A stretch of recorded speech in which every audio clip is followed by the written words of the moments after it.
আমরা সকলেই জানি যে সাবমেরিন নামক ডুবোজাহাজটি সমুদ্রের গভীর জলের মধ্য দিয়ে চলাচল করে। কিন্তু সাবমেরিন কিভাবে জলের উপরে ভেসে ওঠে, আবার কিভাবে সমুদ্রের গভীরে যেতে পারে, সাবমেরিন কি কাজে ব্যবহার করা হয়, সাবমেরিন কবে তৈরি করা হয়েছিল, সাবমেরিনের ভিতরে কি রয়েছে, কোন দেশের কয়টি সাবমেরিন আছে, সেই বিষয় নিয়ে আজকের ভিডিওটি।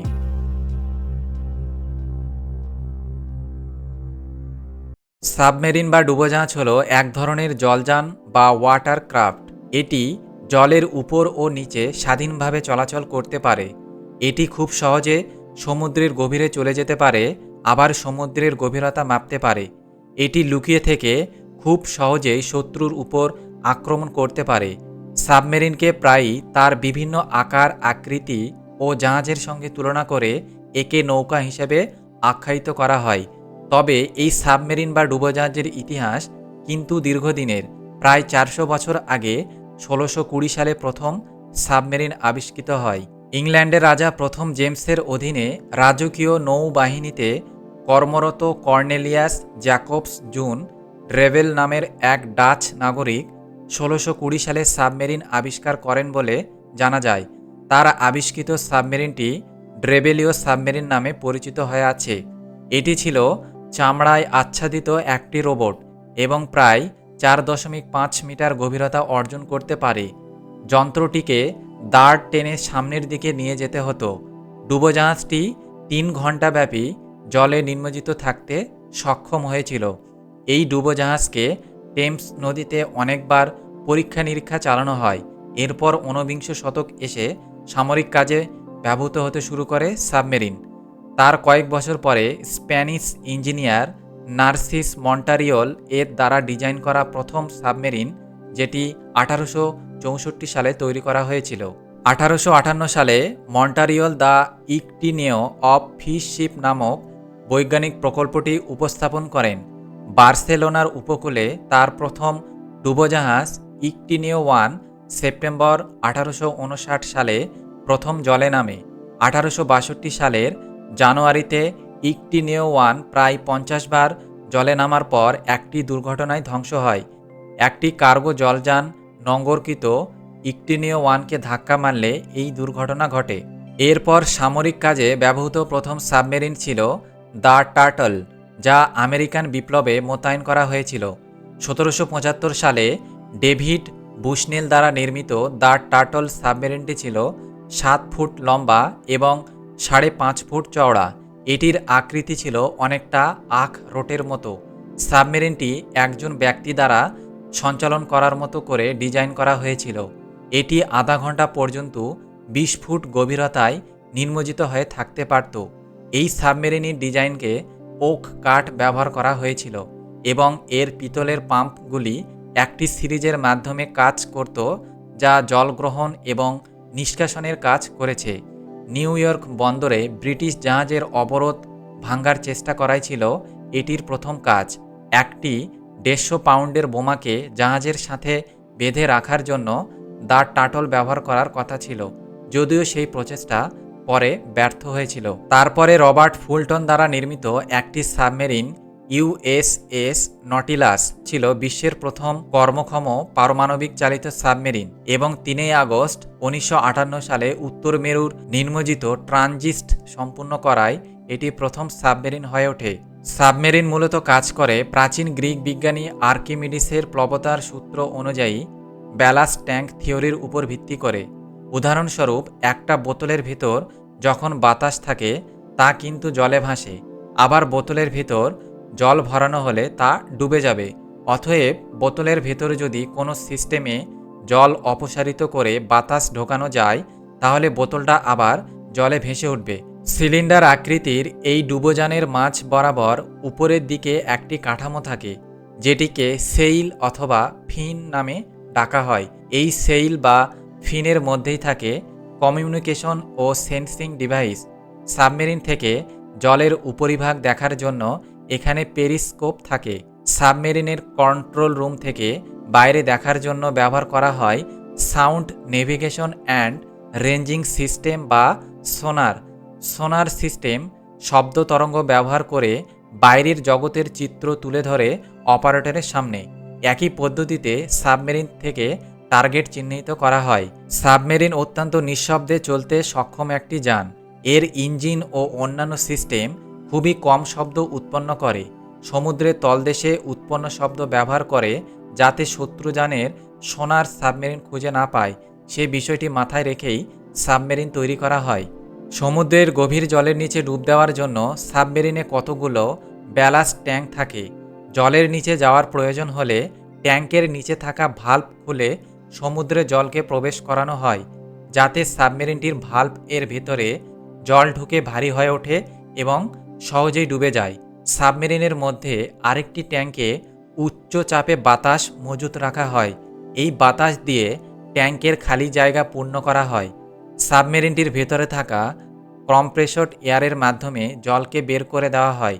এভাবে সাবমেরিন আবার হালকা হয়ে ওঠে এবং জলের উপর চলে আসে। ব্যালাস্ট ট্যাঙ্কে জল এবং বাতাসের ভারসাম্য রক্ষার মাধ্যমে সাবমেরিন জলের নিচে যে কোনো উচ্চতায় থাকতে পারে। এক্ষেত্রে সাবমেরিনের ভেতরে কোনো প্রকার চাপের পরিবর্তন হয় না, কারণ এতে উন্নত মানের স্টিল বা টাইটেনিয়ামের মতো শক্ত ধাতু দিয়ে তৈরি করা হয়েছে। সাবমেরিনের পেছনে প্রপেলার থাকার কারণে এটি ঘুরতে থাকে, ফলে সামনের দিকে এগিয়ে যেতে পারে এবং যে কোনো অভিমুখে দিক পরিবর্তন করতে পারে। বর্তমানে দুই ধরনের সাবমেরিন রয়েছে, ডিজেল চালিত ও পারমাণবিক শক্তিচালিত। পারমাণবিক শক্তিচালিত সাবমেরিনে নিউক্লিয়ার রিয়্যাক্টের মাধ্যমে শক্তির যোগান দেওয়া হয়। তাহলে প্রশ্ন হলো, পারমাণবিক সাবমেরিন কি? প্রথমেই বলতে হবে, পারমাণবিক শক্তিচালিত সাবমেরিন পারমাণবিক অস্ত্র কিন্তু নয়। এগুলি দেখতে অন্য যে কোনো সাবমেরিনের মতোই। মূল পার্থক্যটি তারা যেভাবে চালিত হয় তার মধ্যে রয়েছে। ইঞ্জিনের শক্তি ছাড়াও সাবমেরিনের ভেতরে অন্য সব কাজ, যেমন অক্সিজেন জোগাড় করা, বিদ্যুৎ সরবরাহ ও মিসাইল ছোড়ার জন্য শক্তি যোগান দেয় এই রিয়্যাক্টর। একজন ক্রুকে এই বিষয়টি তদারকি করতে হয়। তবে সাবধানতা হিসাবে অন্তত 10 জনের একটি দক্ষ টিম থাকে প্রতিটি সাবমেরিনের ভেতরে। পারমাণবিক চালিত সাবমেরিনগুলির একটি বড় সুবিধা হলো একটানা 25 বছর চলতে পারে কোনো রিফুয়েলিং ছাড়াই, যে কারণে জ্বালানি নেওয়ার জন্য উপরে উঠে আসতে হয় না। এছাড়া ডিজেল ইলেকট্রিক সিস্টেমও রাখা হয়, যাতে কখনো নিউক্লিয়ার রিয়্যাক্টর অচল হয়ে গেলে সাবমেরিনটি টিকে থাকতে পারে। ডিজেল ইলেকট্রিক সাবমেরিন বলতে অবশ্য সাধারণ ডিজেল চালিত ইঞ্জিনের ব্যবহার করা হয় বিষয়টি তেমন নয়, কারণ সাধারণ ডিজেল ইঞ্জিন প্রচুর ধোঁয়া ও শব্দ উৎপন্ন করে। এ ধরনের সাবমেরিনে মূলত ডিজেল ইঞ্জিনের সাহায্যে একটি জেনারেটরকে চালানো হয়। সেই জেনারেটরের শক্তিতে চার্জ হয় কিছু ব্যাটারি এবং সেই ব্যাটারির শক্তিতে চলে প্রপেলার, যা এগিয়ে নিয়ে যায় সাবমেরিনটিকে। সাবমেরিনের ধরন ও এর আয়তন অনুযায়ী ক্রু সংখ্যা নির্ভর করে। পারমাণবিক শক্তিচালিত সাবমেরিনে 80 থেকে 120 জন পর্যন্ত ক্রু থাকে, আর ডিজেল ইলেকট্রিক সাবমেরিনে প্রায় 50 জনের কাছাকাছি ক্রু থাকতে পারে। 1940-এর দশকে পারমাণবিক যুগের ভোরের সাথে সামুদ্রিক জাহাজের পারমাণবিক ভিত্তিক চালনার গবেষণা শুরু হয়েছিল। বর্তমানে 6টি দেশের কাছে পারমাণবিক শক্তিচালিত সাবমেরিন রয়েছে। এই দেশগুলো হলো যুক্তরাষ্ট্র, রাশিয়া, ব্রিটেন, ফ্রান্স, চীন ও ভারত। অন্য সব দেশ ব্যবহার করে ডিজেল শক্তিচালিত সাবমেরিন। পারমাণবিক শক্তির উচ্চ দক্ষতা এই সাবমেরিনগুলিকে প্রচলিত ডিজেল ইলেকট্রিক সাবমেরিনগুলির তুলনায় দীর্ঘ সময়ের জন্য উচ্চ গতিতে কাজ করতে সক্ষম করে। প্রচলিত জ্বালানি দহনের বিপরীতে পারমাণবিক বিক্রিয়ায় বাতাসের প্রয়োজন হয় না।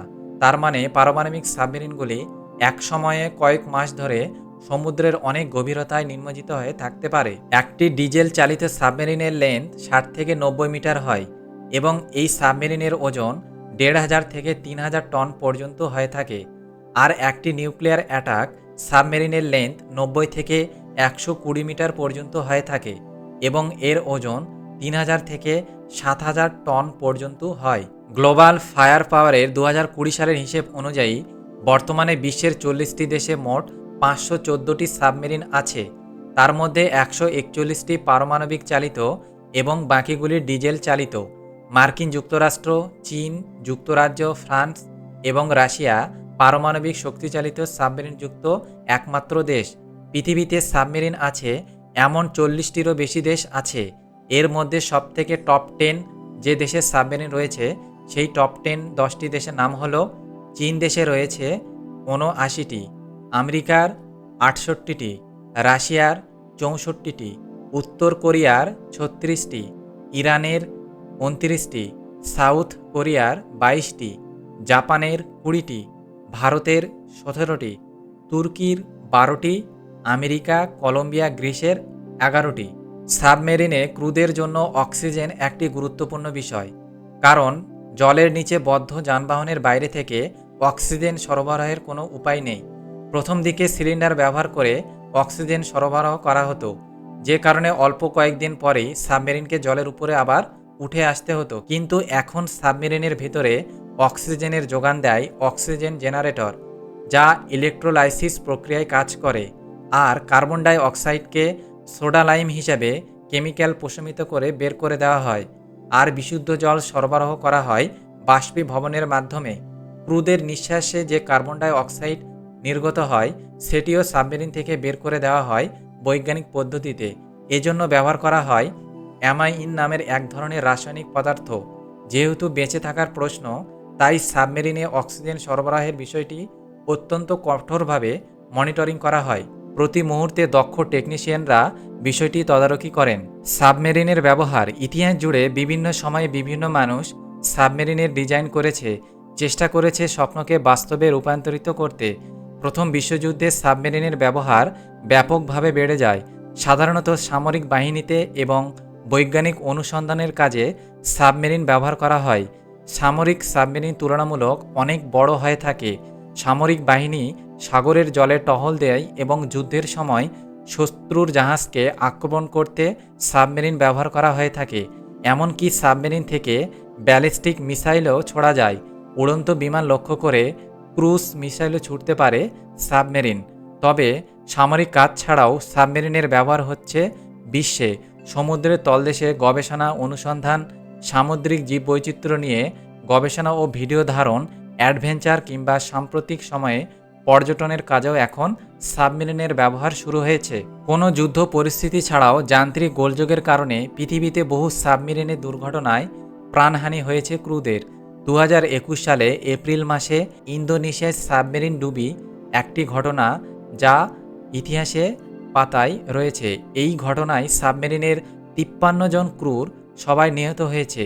উদ্ধারকর্মীরা বলেছেন সাবমেরিনটি ৩ টুকরো হয়ে সাগরের তলায় ৮০০ মিটার গভীরে পড়েছিল। সাবমেরিনটির নাম ছিল KRI নানগালা। নানগালা ছিল ডিজেল সাবমেরিন। পারমাণবিক সাবমেরিনের বেশ কয়েক দফা দুর্ঘটনার ইতিহাসও রয়েছে। ১৯৬১ থেকে ১৯৬৮ ও ১৯৮৫ সালে সোভিয়েত ইউনিয়নের পৃথক ৩টি সাবমেরিনে পারমাণবিক দুর্ঘটনায় নিহত হয়েছে মোট ২৭ জন। তেজস্ক্রিয়তায় আক্রান্ত হয়েছে আরও শতাধিক ক্রু। ফ্রান্স, ব্রিটেন ও ভারতের সাবমেরিনও ছুটতে পারে ব্যালিস্টিক মিসাইল। রাশিয়ার গোয়েন্দা সাবমেরিন লোসারিক ৮,২০০ ফুট পর্যন্ত সমুদ্রের গভীর জলে যেতে পেরেছে। তবে সাধারণ সাবমেরিনগুলি এত গভীরে পৌঁছানোর ক্ষমতা আরও কম। রাশিয়ার টাইফুন ক্লাস ও যুক্তরাষ্ট্রের লস অ্যাঞ্জেলেস ক্লাস সাবমেরিন যেতে পেরেছে সমুদ্রের ৩,০০০ ফুট গভীরে। বিশ্ব রাজনীতির পরিবর্তন এবং সমুদ্রস্থল মহাকাশ প্রযুক্তি ২১ শতকে সাবমেরিনের জন্য নতুন চ্যালেঞ্জ তৈরি করেছে। ভবিষ্যতে ক্রুবিহীন সাবমেরিনও আসতে পারে, যেগুলো স্যাটেলাইটের মাধ্যমে কম্পিউটার প্রযুক্তির সাহায্যে তথ্য পাঠাবে দূরবর্তী সামরিক ঘাঁটিতে।